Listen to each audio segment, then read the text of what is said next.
So, as Cheryl said, my name is Gautam Prakash. I'm both the intellectual property advisor to the NHLBI, the Hartlung and Bird Institute, and I'm also a patent examiner at the United States Patent and Trademark Office. And what I want to talk to you today is demystify the Patent Office's process a little bit for you, and talk about how the examination works, and we'll go through a little bit of exercise as well, so you can have some hands-on experience. Just a sort of a roadmap as to what we're going to be doing.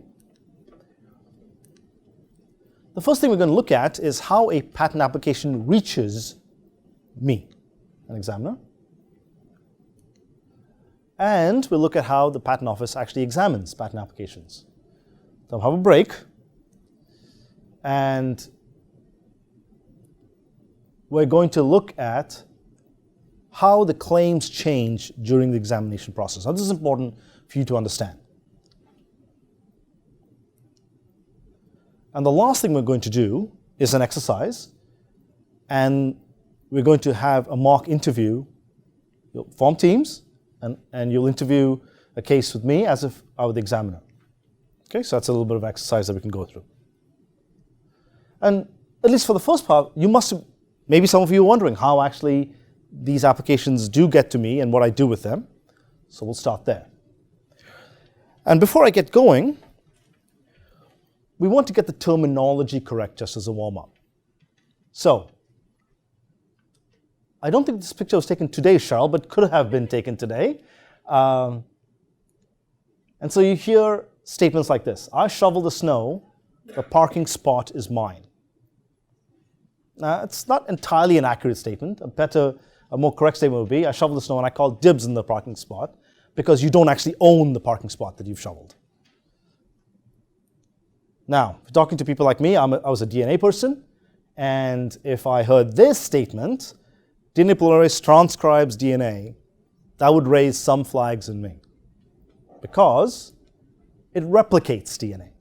So we're going through this as a way to get the terminology correct, because when you, as innovators, are talking to investors, talking to other innovators, you want to get the terminology correct, just as you would as a scientist. Okay. How many of you have made the following statement? I have a provisional patent. Or I have an international patent. Oh, good. Nobody. That is also an incorrect statement. The correct statement is, I have filed a provisional patent application. Again, it's important that we get the terminology correct so that you are aware when you talk to investors about what it is that you have and what you're trying to communicate with them. Similarly, the correct statement would be, I have filed an international patent application. So I'm going to stop here for a second and see if the last two statements make sense, and if they don't, I'm happy to explain why it was incorrect, what the correct statement is. Okay, so the question was, I have an international patent versus I have filed an international patent application. What is wrong with the first statement? There's no international patent. So the answer here from the audience was, there is no such thing as an international patent. That's correct. There is no such thing as an international patent. Patents, by nature, are territorial. So they belong only to the country in which you get them. You have a US patent, you can enforce your US patent in the United States. You cannot go to India and enforce your US patent. So, what are the types of patent applications that are typically submitted to the Patent Office? And most of you are here because you're interested in getting utility patent applications. That's the most common type. And what are they? They're the ones that cover machines, processes. We talked about processes, machines, processes, articles of manufacture. And I refer you to an earlier patent seminar offered by B-BIC, and the URL is there for those of you who haven't seen it. That's the most common. What we also see are design patents, and those are strictly for ornamental features. What's a good example? A grille of a car, right? The front grille of a car is a very common thing that you see design patents on, or the actual wheel itself. Again, not the functional aspects, just the way the thing looks. And then we have plant patents for new varieties of asexually reproducible plants. And you can see there's a particularly nice one here.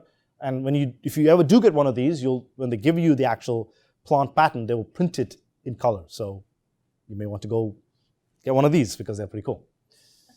Yes. So the question was, is there any restriction for the type of design patent? No, there is no restriction. You can get it for cars. You can get it. Apple has a lot of design patents on the iPad, on the connector, on the scroll wheel. So yes, you can get it for all different kinds of things. You could get a design patent on a baby bottle, for example. Actually, bottles are a very common design patent feature as well. So almost anything. A golf club, again, not for the way the club is, but just for the way it looks. So almost anything you can get designed. Okay, so some of you might be thinking, I can do this myself. It's not that hard. Well, it can be done. You could file a patent application yourself, and there are a lot of people who do that, but it is complicated. This is a screenshot from the Patent Office website that shows the several decision points, and you can see I'll say applicant right here, show the series of decisions that you have to make. As you can see, it's not straightforward. So most of you, if you're affiliated with a university such as you are, will be using a technology transfer office to help you with these sorts of things. They will help you make filing decisions. They will look at the invention disclosure. How many of you have people here filed invention disclosures? Does everybody know what that is? Good. Yep. So it is. They will oftentimes, when you have an invention, you will have the technology transfer office will ask you to describe it in. It could be 5 pages. It could be 2 pages, so that they have a sense of what it is that you think you have invented. And they will look to see, through the invention disclosure, is there a product? Who are the competitors? What does the market look like? What's the commercial value? They do those sorts of things because as an inventor, that's not really your forte. Your forte is inventing, which is good. They will help you make decisions about filing strategies. As you can see, part of those, the decision box was, where do you want to file? Would you like to file in one country, multiple countries, or internationally? International patent application. And you might be interested in that if you desire patent protection in multiple countries. Or do you want to file in the US only? It's a choice. You could do both. Well, you could file in the US only, but you could file in the US and internationally at the same time.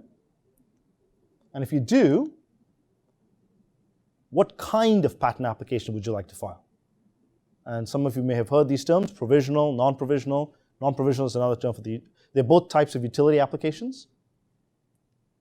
Would you like to do expedited examination or not? Why would you want to do this? You have a competitor out there, and you want to get a patent quicker. Reasons for that. And the Patent Office recommends that you use a patent agent or an attorney to help you because the process is complicated. We'll go through some of it, but there are a lot of decisions there. There's a lot of legalese. So the Technology Transfer Office will help you with those decisions.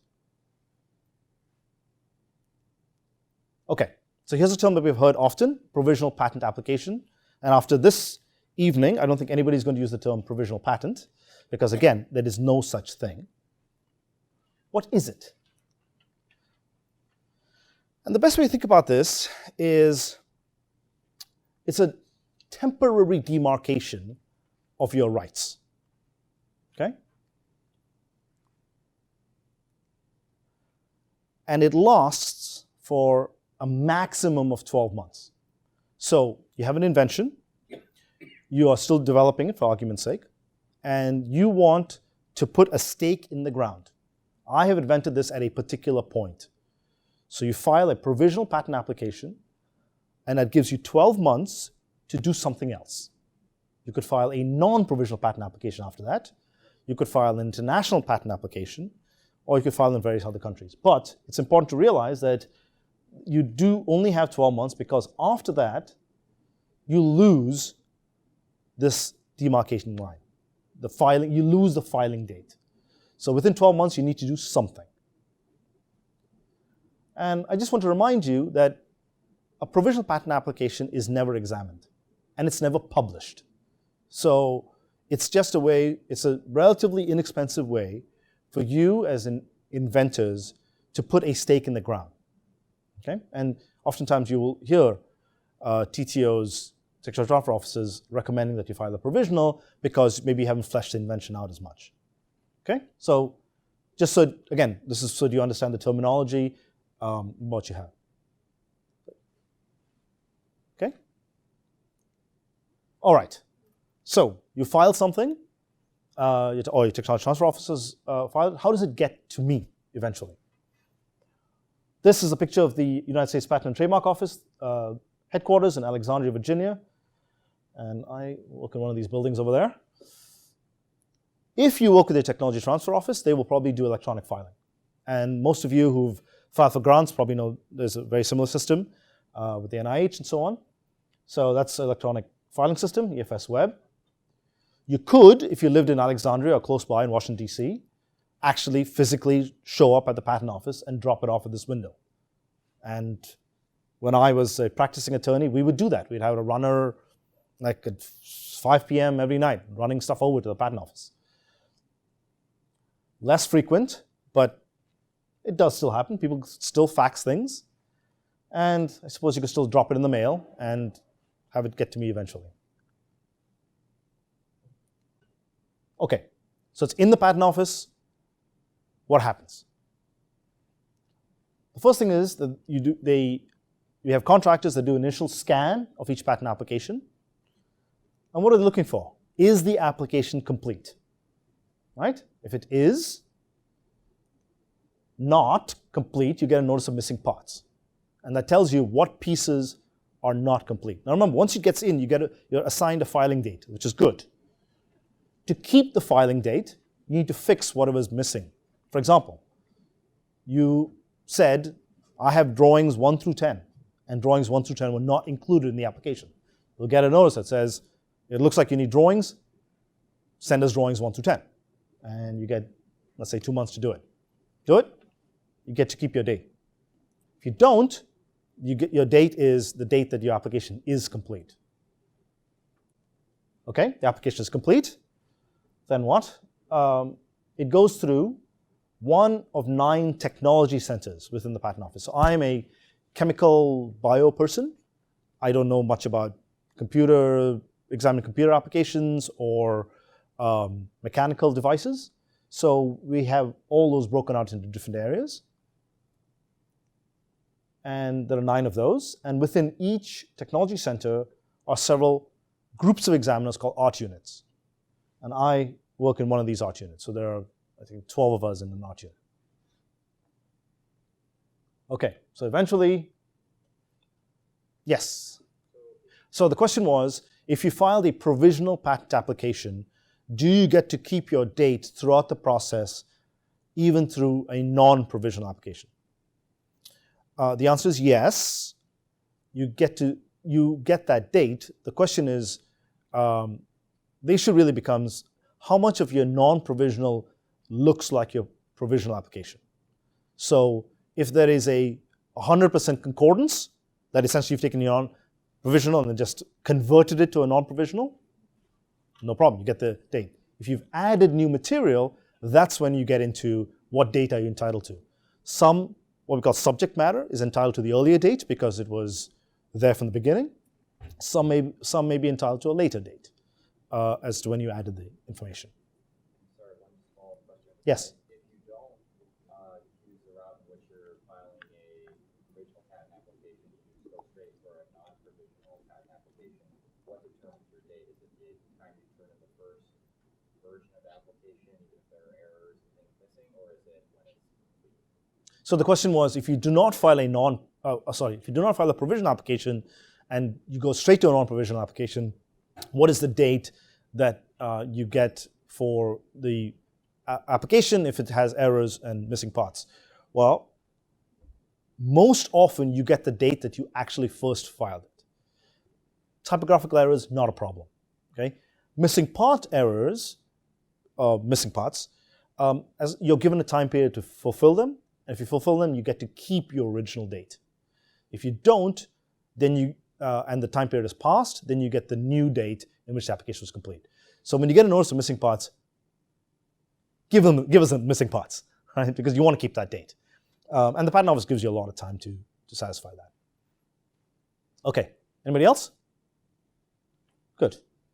Okay, so here's an example. We'll just go through just to flesh out the matter a little bit. We have, for argument's sake, a patent application, non-provisional patent application has been filed for an inhibitor to LDLR recycling. Now, the claim terms include this phrase here, a synthetic peptide. So we've got a peptide piece, peptide hormone with a new chemical moiety attached to it. So what is likely to happen to this? Let's just go through it. So we're trying to figure out how this would get sorted into technology centers and then art units and then eventually examiners. So this could be somebody in the room might be thinking of something like this. So once again, just to reiterate, there are technology centers and there are art units. And here are examples of technology centers that this patent application could go into. Anybody have a guess as to which of those three, there are 6 more after this, but which of those 3 are likely to end up with this patent application? The second one, chemical and materials engineering. First one, biotechnology and organic chemistry. It could go into both, I agree. It's more likely to go into the first one, I would guess. And then from there, these are the examples of art units. So let's again look at them. Organic compounds, molecular biology, and immunology. So anybody have a guess as to which one of those it's likely to go into? Maybe the first 2? Okay, that's one of the first 2, perhaps. Anybody else? The third one? Immunology, the recombinant hormones? Yeah, so, I mean, I think they're all perfectly reasonable ones, and sometimes I end up with patent applications that kind of fit in my area and kind of don't. A lot may actually depend on whether the novelty is with the chemical piece or the biological piece, peptide. So I think the best guess we could come up with is probably in the steroids drugs capacity. But once again, this is not an exact science. We do get patent applications that are misaligned, and we do get to transfer those to other examiners. Who decides which to go, the inventor or the examiner? It is not the inventor. Neither of those 2. The way it works is usually it's a computer scan of the claims, and the computer will make a best guess judge on where it would go. And then it ends up in one of these art units. Okay? And usually a senior examiner looks at it and says, this doesn't belong here. Or, yeah, it's one of ours, we'll take it. Right? And so we have a person like that to look at it because he is very senior and knows the kinds of stuff that we do. And we'll say, yep, this looks like it's one of ours, so we'll keep it. And then he will assign it. He's got a system by which he assigns it to one of us under him. Because if it comes to me and don't feel qualified to examine this, I will send it to somebody else who is more qualified. What do you think that more decide? Is the classification the disclosure or the claim? So the question was, what is the decision? Is the where it's classified? Is it the application specification of the claims? It's the claims. It's the claims. Okay, the claims define the invention, and the claims define where the application goes. So, good point, because there have been times where I have gotten something where one claim may relate to me, but the other 15 of them do not relate to me. So that's when you say, well, I don't know if this belongs with me or not. But it's the claims that make those, is the deciding. Okay, so just to give you a sense of how the process works. Good, okay, so guess to me, what's my job? So really there are 3 aspects of what a patent examiner does. The first thing is, I look at the claims. The claims and the scope define your invention. Then I'm going to look at what else is out there, what the other prior art is, and examine you and look at your claims in relation to those. And then I will issue what is known as an office action. Some of you may have seen this. And what it is a combination of what your claims are claiming and what the prior art is. And it's a legal response to the subject matter that you're trying to claim in relation to what else is out there. And I'll show you an example of how this works. Now, some of you may have seen office actions from the Patent Office. And let's take a look at what are the three of the more common ones. The first thing is what is known as a restriction or an election requirement. I don't know if some of you may have seen this if you've worked with your technology transfer office. And what that is you're only allowed to have claims to one invention per patent application. So imagine a situation where you have a patent application in which you have a sponge and some kind of timepiece. Now these are two different inventions. They don't belong in the same application, but they were written in the same application. So I'm going to, as the patent examiner, I'm going to ask you to choose between one of those two, right? Because you're only allowed to have claims to one invention per patent application. Okay, so I do that, and the applicant picks the timepiece. And then, depending on the scope of the claim, you might actually have also an election of species. Here's what I mean by that. The timepiece, you could have analog timepieces, you could have digital timepieces. So I'm asking you for searching purposes, because timepiece is a pretty broad term. For searching purposes, are you more interested, do you want me to search in the digital area, or do you want to search in the analog area? That's known as an election of species, or specie, strictly.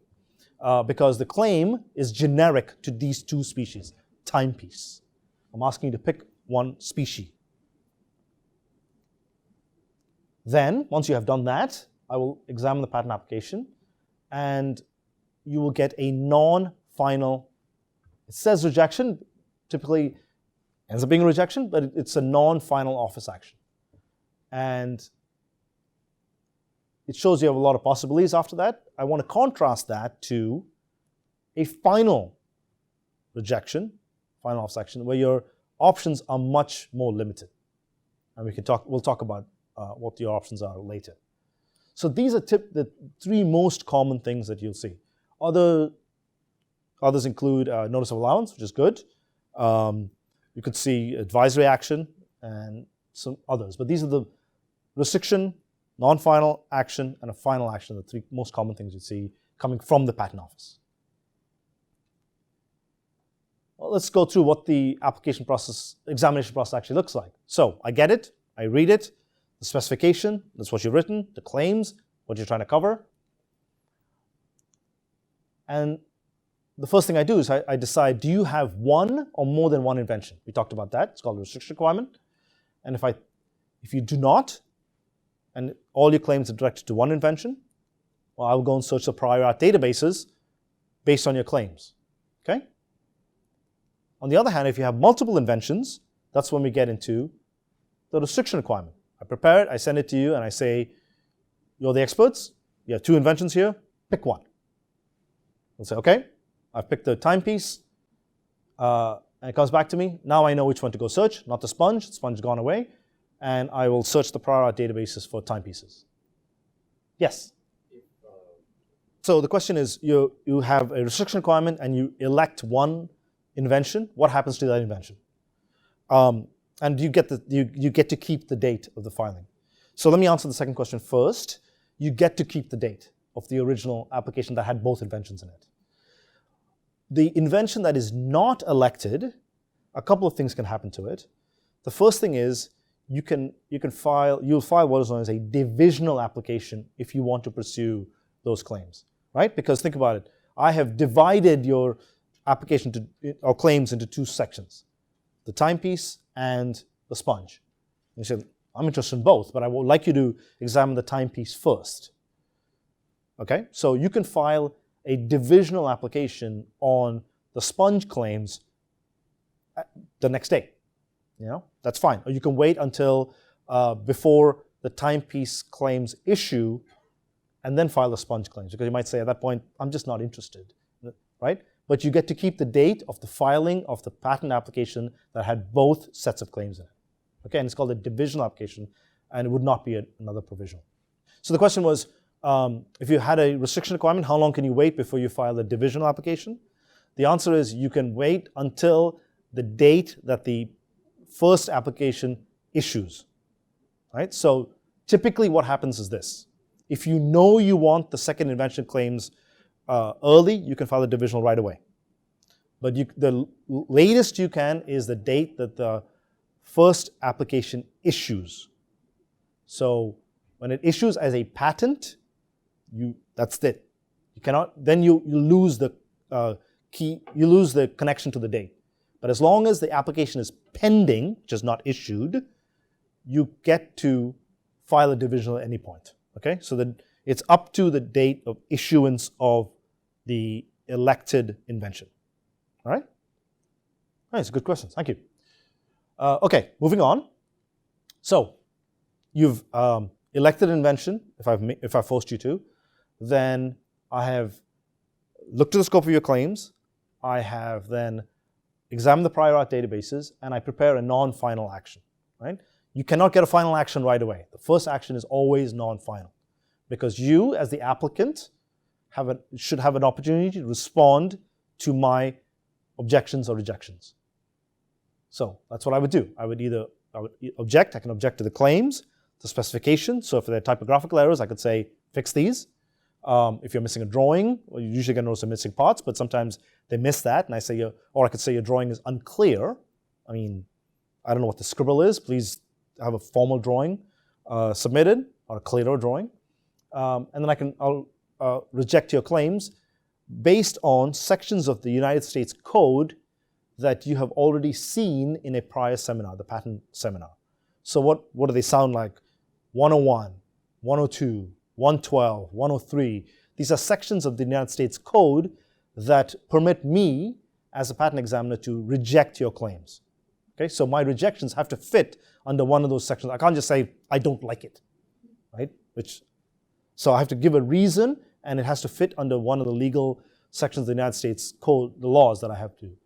Question? Okay. So I'd refer you again to a prior seminar in which they do talk about these various sections of the United States Code. And just by way of review, essentially I'm looking for, are the claims anticipated? Are they obvious? Have you described enough? That's what the 101, 102, 112 goes into. Okay, so I said you are able to respond to my non-final office action, and I will then review your response, and I will complete a new prior art search based on what you have done. So what can you do? You can amend the claims. You can argue that, hey, examiner, you just got it wrong. The art that you cited is improper. It says A, it actually says B. Okay, I may have gotten it wrong. And you can present evidence that shows that your invention is different from what's already described. All of those are fine. I will review what you have, and I will then make a decision, a legal decision. Are the claims that you have at this point allowable over the prior art that I have cited against you? Okay? Great. If they are, no problem. I'll issue a notice of allowance, you pay the issue fee, you get your patent, off you go. What if they're not? That's when I prepare something known as a final rejection. Now it's final in that it restricts your options, because the patent office's goal is to get through the examination in an expeditious manner as possible. So a final rejection limits your choices, because you've already had an opportunity to respond to what I've said. And your limited options after final are you could file an after final response, just like you filed a response after a non-final action. You could just say, once again, I'm amending the claims, examiner, you got it wrong, here's some evidence. All right, that's all those are possible. Entry of an after final amendment is at my discretion. Whereas entry of a response after a non-final is non-discretionary. I have to enter and consider the response that you had after final, okay? After non-final, I'm sorry. After final, it's up to me. You could appeal. You could say, listen, I'm done with this examiner. He's just terrible, got it all wrong. I want to appeal to a higher authority. It's fine. You could say, the prior art that's cited against me is so strong, meaning my invention has already been described, so I'm not going to get a patent on this. I'm going to abandon the patent application. And most of you might be thinking, that's just a terrible option. But it's actually, I've seen a lot of companies and individuals abandon applications because the process is expensive. And you might just say, I'm not going to get, if I get anything in the back end, it'll be very, very narrow. It's not worth it. Perfectly reasonable strategy. And oftentimes what you'll see is filing something called a request for continued examination. And what that is you telling the patent office, I want to start the process again. Go back to a non-final, I want another round, right? So, and another round gives you, I look at your response, I'll get you, typically, we'll get a non-final office action again. Yes? So the question was, if somebody abandons an application, is it as if this never existed and there's no prior art? It depends on whether the application was published or not. If the application is published, it becomes known to the world and it's part of the prior art. Typically, when you get to this stage, it's been published. But then no one owns it. But then the question is, but then no one owns it. That's right. So now it is, so the fundamental tenet of US patent law, actually patent law in general, is you cannot take out of the public what the public already has, right? So if the public already knows about something, you cannot take it out of the public. And that is the way the patent system has developed in the United States as a reaction to what happened in the UK, at that time England, with these royal patent grants, which is where we got the term from. So yes, if it's published, it becomes part of our general knowledge of things that we know, and we cannot then take it out. Somebody cannot now carve a fence around that. Yes, ma'am. Comment, and the issue was, before you file a patent application, it makes sense to survey the prior art to see what's already out there, and so that you don't waste time. And what are the tools available in addition to, say, Google Patents? Google Patents actually is pretty awesome because they have taken the data that the patent office has given them and done something with it. You could also use some of the databases that we use at the patent office. How would you do that? We have public search rooms, right? And they're actually professional searchers that know how to do these things.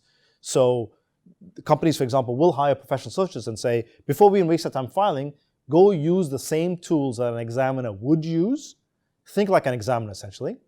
And some of these people are ex-examiners, and tell us what the landscape out there looks like.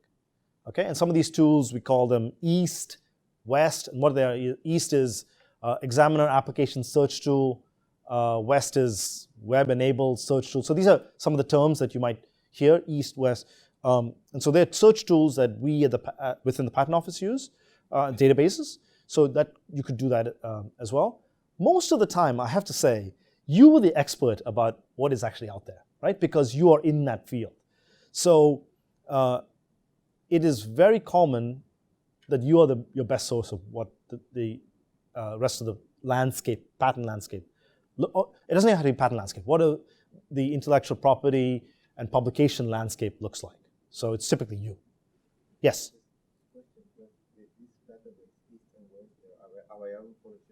Yes, sure. The question is, are they available to the general public? The answer is yes. Now, I don't know whether they're available online. I think there are rooms at the patent office where there are computers that you can just go and use there. So yes, not required, but it's generally a good idea to spend some time figuring out what else is out there before you spend time filing and prosecuting a patent application, because it is expensive. Okay. All right, good. We have a lot of questions already, but I'm happy to take some more. And yes. So the issue was a provisional patent application is never published. So if you were doing a search, you would never be able to find whether somebody had actually filed for that. The answer is yes. If the provisional patent application is abandoned before it becomes something else, right? Before it becomes a non-provisional, before it becomes an international application, yes, you will not be able to find that. But once it becomes one of those, right, it gets converted or it gets incorporated into an international patent application or a US patent application, or eventually issues as a US patent, then you'll be able to get the file history of the patent and get back to the provisional. So you'll be able to find it that way. But you're right. If it is filed and abandoned within 12 months without anything happening, you will never be able to find it. That's correct. Yes, ma'am. Question. How many claims usually can be included in one application? The question is, how many claims can be included in one application? We do not have a limit to that. You can include as many claims as you want. What the Patent Office does do is that they charge you extra fees for more than 20 claims and more than 3 independent claims. So you could have as many as you want, as long as you're willing to pay for them. But the first 20 are part of the filing fee. After that, they charge you extra for those. Because, frankly, it costs more to search those extra claims. But technically, there's no limit to the number of claims you could have, as long as you're willing to pay for them. Okay. So, quickly tell you what's going to happen after the break. We have a little break here. Cheryl, how long is it? 15, 20 minutes. Okay, well, 15, 20 minutes. And after the break, what we're going to do is we're going to quickly review what a typical patent application filing timeline looks like. And I hope you'll be amazed at some of the stuff that you see. We'll look at the claims as filed and how conceivably they could go through prosecution and get amended. What we'll do as an exercise, we'll form teams and prepare for an interview, and we'll talk about that. And we'll have at least 2 teams who can interview with me as the patent examiner, and we'll actually conduct the interviews. Yeah, just let the online audience know that we'll be back. Okay, well, yeah, for those of you online, we'll be back in about 15, 20 minutes. And so we'll be taking a break at this point. We're going to talk about, I'm going to give you a sense of what the invention is that we are going to use as our test case. All received a couple of handouts. We'll walk through a few so that I can set the stage for you, and we'll see how we're going to proceed. Okay, so I put up some of this language verbatim because I want you to get used to how it looks. And for those of you who don't already know, patent applications are written in maybe the most stilted English you'll ever find. And they're actually oftentimes very difficult to read. But it's good to, just like reading medical journals, it's good to get a sense of how the terminology looks. Okay, so according to this invention, the summary is medical device. Okay, so that at least gives us a sense of where we are. And it has an interior, the medical device has an interior region, which has a degradation promoting agent, and an exterior region over the interior region that has a biodegradable polymer and at least 1 therapeutic agent. Now, reading this, I have no idea what they're talking about. It's completely obscure to me. So here's a picture. It's basically a stent, all right? And a couple other pictures for you to look at. And you'll see that it's a stent that has multiple layers. Okay, an interior layer, an exterior layer. Okay, so want to sort of, I've drafted up some claims, and I want to give you a sense of what happens, an example of what might happen to them through prosecution. So let's imagine the application were filed with 5 claims. Okay, so claim 1, medical device. Claim 2, the device of claim 1, which is a stent, that you saw.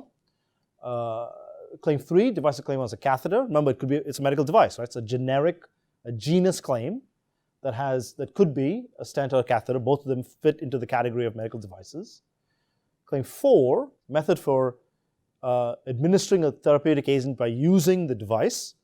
And 5 is a dependent claim on claim 4, and where the agent is heparin. So a couple of things I want to point out here. Claims 1 and 4 are called independent claims. Sorry, 4 is not. So claim 1 is the only independent claim here. An independent claim stands on its own. Okay? 2, 3, 4, and 5 are dependent claims. So they're dependent on claim 1. So they cannot stand on their own, right? But look, they refer back to claim 1. Now, imagine this were the application the way it's written. So if I were to examine this application, I would notice that there are 2 inventions here. Okay? And they are the device claims and the method claims. Okay, those are the 2 inventions that I would find, and I would restrict you between those 2 inventions. Okay, when we talk about restriction requirements, I'd say to you, there are 2 inventions here, pick one. And I would say, if you end up picking group 1, there are 2 species here, the species of the stent and the species of the catheter. And as you can imagine, why I would do this is there are 2 different databases where one would look for this stuff. A stent is not a catheter. They go off in essentially, the genus claim goes off into 2 different directions, right? So I would ask you, I don't know your area. I don't know what's important to you. Are you more a stent person? Are you interested in stents? Are you more interested in catheters? You're the expert. You decide which of the 2 groups you want. And if you pick group 1, which of the 2 species you'd like me to look at, examine. Okay. So early told you, I want to show you a snapshot of what a typical application filing might look like. So imagine an application that was filed in July 2007. And this one, and this is a real case by the way, issued in December 2014, just issued. Now, I have to ask you, that's 7.5 years of prosecution. So you can imagine that has taken a lot of time and money. So, and this is not atypical, unfortunately. First few steps in the process are within the patent office. When we talked about it, we have to look at the application, is it complete? We have to assign it to a technology center, an art unit. All of that happens within us. There's nothing you can control about that part of the process.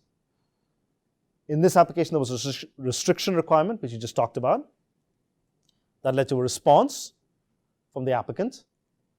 There was a non-final rejection. We talked about that. Again, a response. Final rejection. So obviously, the response to the non-final was not sufficient to put this application into allowance. Final rejection. Response after final. Now, remember I told you that a response after final is discretionary entry. Okay?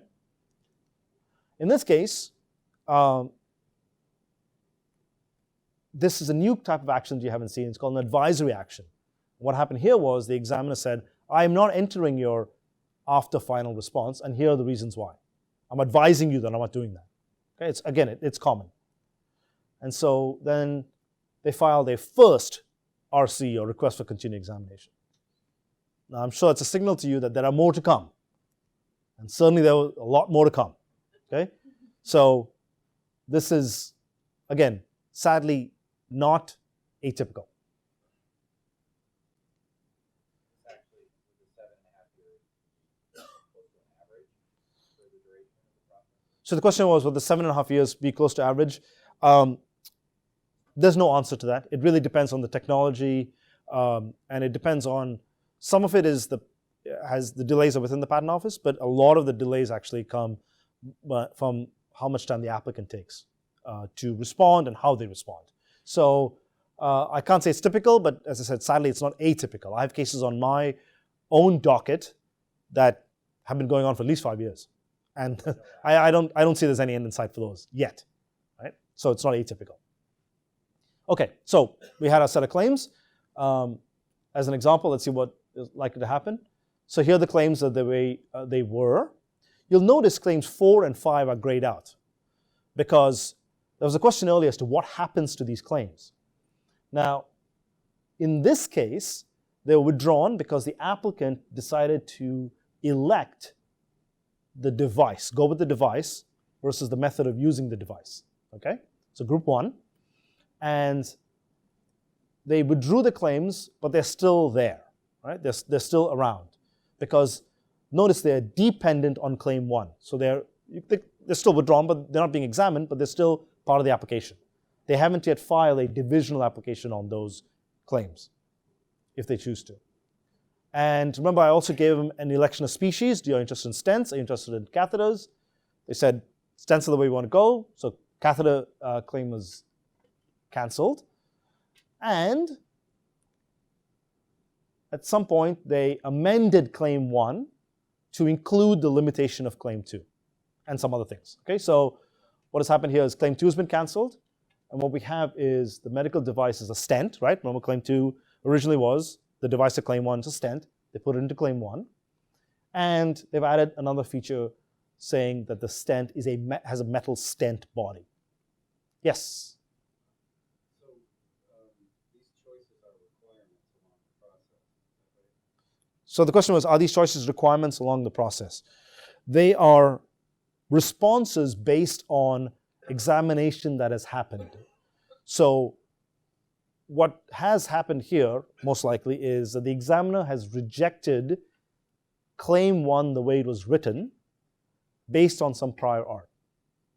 Okay?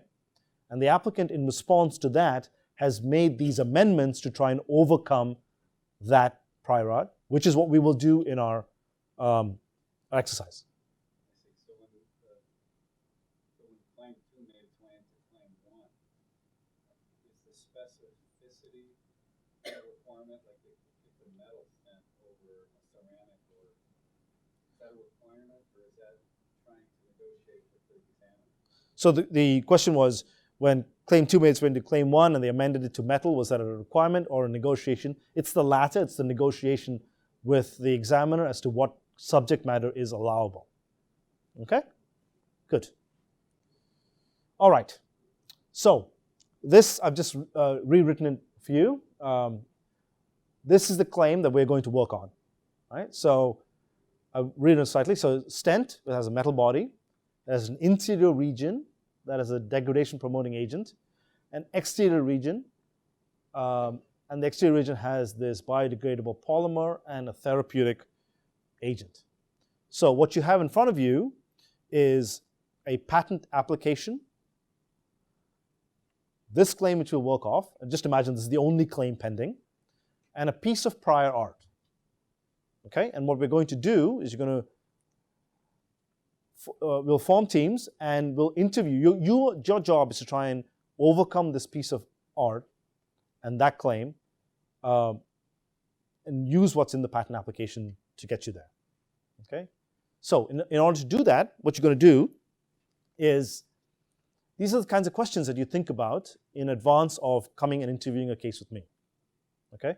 Why would you interview a case? So let's look at that long 7-year prosecution history. Some of it may have been because the applicants did not make enough choices and narrowing them down quickly enough. That's certainly what happened.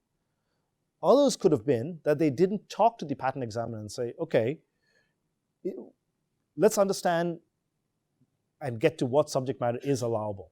So the patent office encourages interviews with examiners. So sometimes it could be a misunderstanding of what the invention is, and that has happened because you're the experts, I'm not.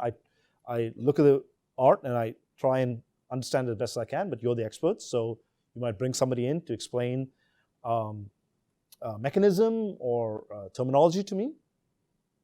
So interviews are a great way to sit down with the patent examiner and see if you can hash out claim terms that is acceptable and allowable. And it's often helpful in short-circuiting the process to get to allowable. Because that's what you want. You want a patent that's valid and enforceable, and so you can go out and protect your intellectual property and prevent other people from infringing it. So let's think about what you're trying to get out of the interview, okay? And I say this because you do have situations where when the goal of the interview is not clear, the time is wasted. So the question was, when you interview the FDA for pre-IND meeting, you are beholden to the responses from the FTA. The question is the same thing from the Patent Office. Typically, I think the answer to that is generally, it's a maybe. And I say that because it depends on what information you provide and how you choose to use that information. Because at the end of the day, we are not in a position to make recommendations for you that are binding to you. It's your choice on how you choose to amend the claims. Okay? So during the interview, and when we do a couple of mock interviews, you'll see how it works. You'll say, how about this? I'd like to amend the claim in this fashion, and we will work through whether that's possible or not, and then there always ends up being a write-up of that's public information, okay? That it'll go something like this. Applicant and examiner reviewed the prior art, and applicant suggested amending the claim to include a metal stent body. The examiner said, merely amending it to a metal stent would be insufficient to overcome the prior art. Okay? Now, you could go back and say, I don't care. I'm going to amend it to a metal stent body, and that's all I'm going to do. You know what I'm going to do, but that's a choice, right? So you're not beholden to me saying that will not overcome the prior art, but you pretty much guarantee that's not going to get you. So I hope that answers the question in that way. So, I think the concern is what do you put on the record? And people make, I think, more of this than it's due, and we'll talk about that when we actually do the exercise. Okay, always I would say think about what arguments you want to come up with and how that's going to actually move the case forward. Okay. Now this seems pretty obvious, but it actually is a very difficult thing to get your arms around, which is, what is the invention? And if you know what your invention is, you're in a much better position to explain to the examiner and suggest changes that cover your invention, but don't cover the prior art. Okay, and it's not. It sounds easy, but actually is not. It's not trivial. Yes. So, right. So the question was, do I find in general that the applications start out broad and vague and narrow it down as the prosecution? Yes. The answer is very much yes. That often the claims are very, very broad, and to get a first action allowance is very rare because people write broad claims that are just not allowable. And as you go through the process, you find out, oftentimes you don't know what the prior art is, right? So despite all the work you may have done, sometimes you don't know. And so you don't know what the examiner is going to come up with and what the interpretation of the prior art that they find is. So you start out broad, and that's part of the negotiating process that happens within the Patent Office, and that's to be expected and embraced. You want to do that. You just want to do it in an expeditious manner to save yourself time and money. Okay? Yes, sir. The question is, can either the inventor or the examiner request an interview? The answer is yes. So I have called up applicants and I've said, listen, I feel like this case has gone on long enough. I have a suggestion. Amend it this way, and I think this case is allowable. They might tell me to go away, and that's fine. But yes, we can, and encourage to actually, if we see allowable subject matter, the Patent Office encourages us to call applicants and suggest it to them. Once again, to my point, that you're not obligated to take that suggestion. You might well say, thank you very much, but that does not cover my invention, and it's too narrow, it's too whatever, and I don't want it. Okay, very good. So at least, we have a sense of where we are. Yes, sir.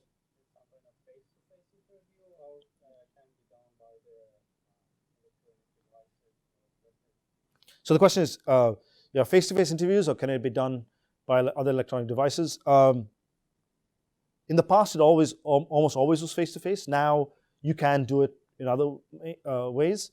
I have a lot of telephone interviews in which they'll send me a proposed claim amendment. We'll look at the art essentially together. We have opportunities and availability to do like Skype type webcast interviews, sure, we can do that also. If you're in the DC area, typically they will show up in person. And certainly if you're bringing an inventor, I've had those happen on the phone also, but sometimes they will take the time. In fact, I know one person, particularly from Boston, that brought the inventor down with the actual invention, which is the first time it's ever happened to me. I said, this is what we're looking to cover. And can we work with you and define claim terms that cover the invention? That was very helpful because sometimes it's very difficult to visualize what it is that's going on. In this case, it was a product, so they could show it to me. All right? But we try and be as accommodating as possible. We have to have prior permission to do certain types of electronic communication, but telephone interviews are not a problem. Face-to-face always works. What is the real-world application of the claimed invention? This is something for you to think about. You don't necessarily have to tell me during the interview, but something, again, to ground your interview and decide how you want to proceed. It's always helpful to know when you have an invention what you plan to use it for, because that helps you decide what claim scope matters and what claim scope doesn't matter to you. Okay, this is a very common failing. Does your response address all the rejections? Does it overcome all the art? And the amendments actually help. Oftentimes I found that applicants, even after interviews or even during interviews, will make suggestions that would not actually overcome the art. So that is not, it doesn't help you, right? You essentially wasted time saying, well, what if I change it from pink to blue? Well, you could, but that's not, the application says it could be pink. Okay, well, that's not helping. So it's worth thinking through, what the prior art is as well, and does your proposed amendments going to actually help? And if you have evidence to present, make sure that we can talk about it. And sometimes interviews are a good way for an applicant to say, what kind of evidence would be helpful to you, examiner, to overcome this art? Would it be helpful if we explained the mechanism? Would it be helpful if we showed a comparison with another device? Would it be helpful if we did this experiment to show the prior art patent that you cited against us doesn't result in the same effect? We can talk about that, right? So that when you go ahead and you present evidence, it's evidence that matters and it helps you. And the last thing, I do want to emphasize this, and the Patent Office we really do think of us as your friend and your guide through this process. We are not your adversary, because your goal and our goal is to have valid, enforceable patents. So, we might think, well, examiners are making our life particularly difficult. Well, that's true, because we're showing you all the art that's out there, and if you have broad claims that still cover the prior art, that claim is not valid. So we want to try and work with you to get claims that you can actually enforce, because the most useless thing is to have a patent that you're paying money for to keep alive, and you try and enforce it, go to court, it's not valid. That's very expensive. So always think of us as a partner and a guide in the process, and not your adversary.